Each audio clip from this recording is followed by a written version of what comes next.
Hey guys, it's me, Crazy Honda Chris here. I want to say congratulations on your new Honda Ridgeline Black Edition. This video is going to help you guys to set up your vehicle settings so when you drive off the lot, you're set for success from this point, okay? So let's kind of get in there and set things up the way you want it now.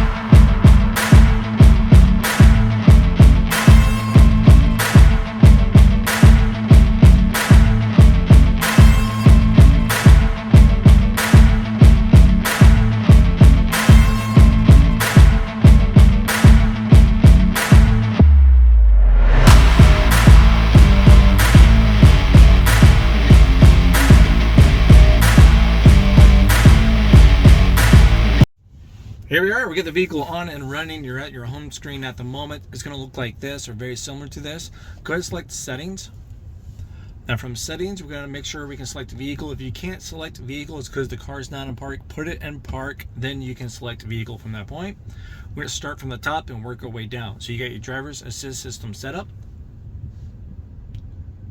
As for your Honda sensing features right here, your forward collision warning distance, you can choose when you want that to warn you from that point. Honda has it set to normal, so I'm going to keep it a normal. Your ACC forward detection beep right there, it's off now, but we turn it on. So when you have your adaptive cruise control, it finds a car in front of you. It's going to beep at you to let you know, hey, I found a car. We're slowing down from 45 to 40 to keep the distance because we found a car. So you're not guessing why it's slowing down. Why not? Let's turn that on. You get a road departure right here. You can change the sensitivity on that. So as you're driving, do you want to have a wide kind of, not as narrow focus to bring you in the center, or do you want it as warning only so it's not going to bring you over? Your lane keep assist beep. So with your lane keeping assist, as you're driving down the road, as it brings you back, recenters you, do you want it to beep to alert you to saying, hey, you're going out of your lane? All right, sure. Let's turn that on. I'm going to turn on all the beeps here just on this one. Once again, there's no right or wrong answer.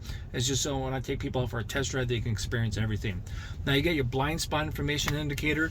You're going to have those close by the side mirrors over there. They're going to light up when the vehicle's in your blind spot. And then also when you have your turning indicator while someone's in your blind spot, will beep at you. So that's the way we want it. You can check out my other videos right up there. That's going to do more in depth and show you how that looks. Now we have, that's everything underneath your driver's assist system set up. I'm going to select back. We're going to go to meter now. Select meter. There we go. You may select the language. You have a couple options. You may fine tune your outside temperature gauge if you like to. That's going to be on the driver's interface. You got your trip A and trip B. You can choose when you want that to reset. All right.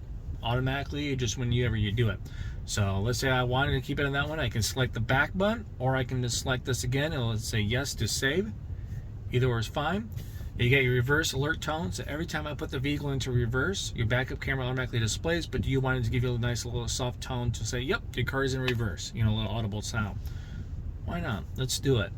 You always can change these later on.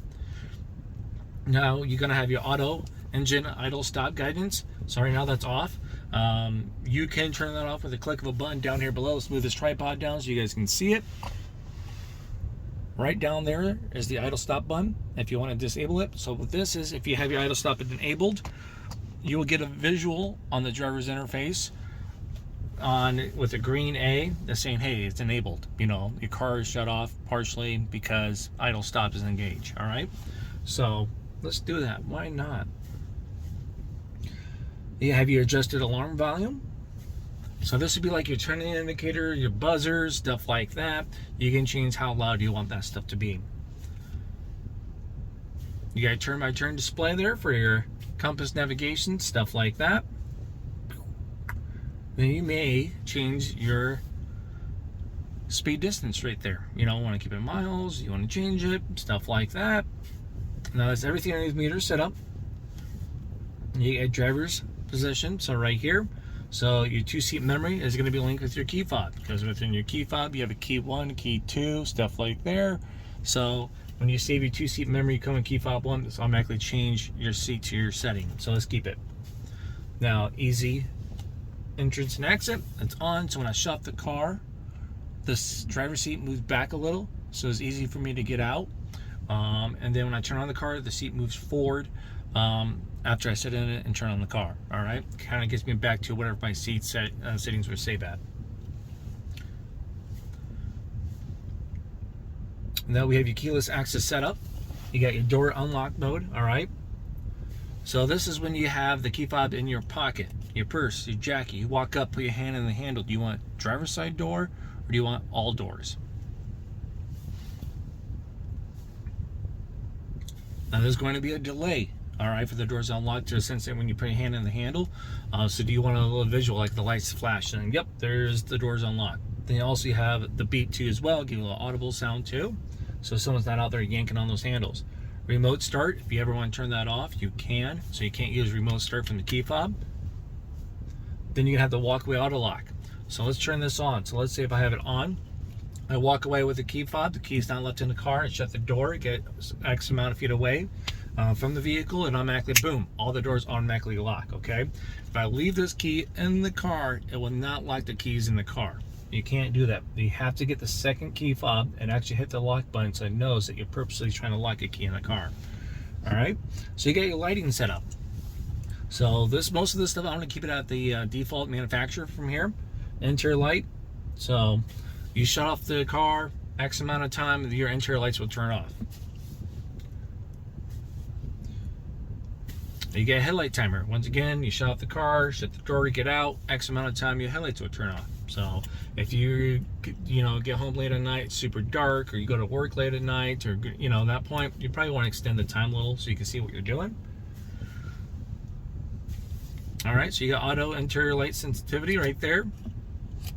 So when you have your lights on auto, for your interior lights on your driver's interface, stuff like that, how bright do you want that, or how sensitive do you want that to be when it will come on? All right, auto headlight with wiper. Yeah, so we got the wiper on because it's raining, boom, headlights will automatically come on if your headlights are set to auto on the stick. Auto light sensitivity. All right, so you have the headlights on the auto. We'll switch it over here.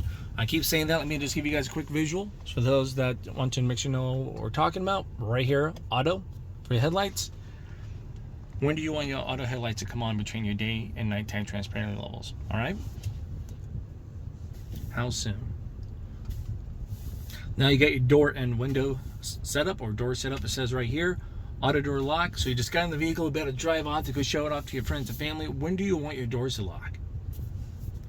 With speed, and when you shift from park to whatever, or just have that off. Door unlock mode. All right, finally arrived to show off the vehicle. A lot of people keep it on the first option right here, but you can change it. When do you want your doors to unlock?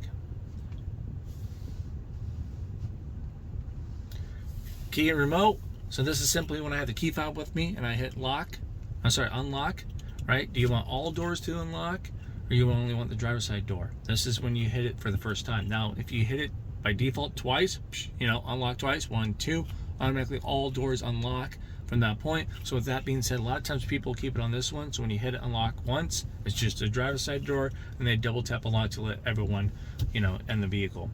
And do you want it to beep at you when it unlocks or locks? Yes, we do. Security timer.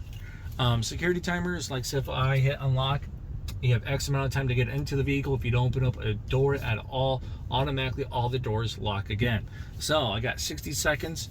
I hit unlock. I'm like, Zoe, get out there, grab whatever, your book bag out of the back. And she has 60 seconds to open up a door. If not, she has to let me know to hit unlock again. You have your tailgate power locking.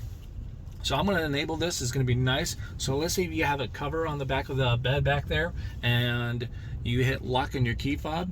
Boom, now that tailgate's all locked up. All right, so that's pretty nice. We're going to scroll down to wireless phone charger. Wireless charging. Why not? Let's keep the power going to it so I can put my phone right down there and keep things charging.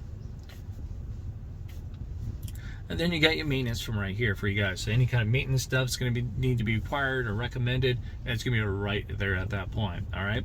Now, you guys want more additional information? Check out my walk around video for the 2022 Honda Ridgeline Black Edition, or just the Honda Ridgeline Black Edition. From that point, I go more in depth and show you the features and functions of this vehicle. All right. Hey guys, thanks again for watching my video. Hopefully it's very helpful for you guys. Any questions, drop them down below in the comments. I'll do my best, and I'll see you guys at the next video, all right? Bye-bye.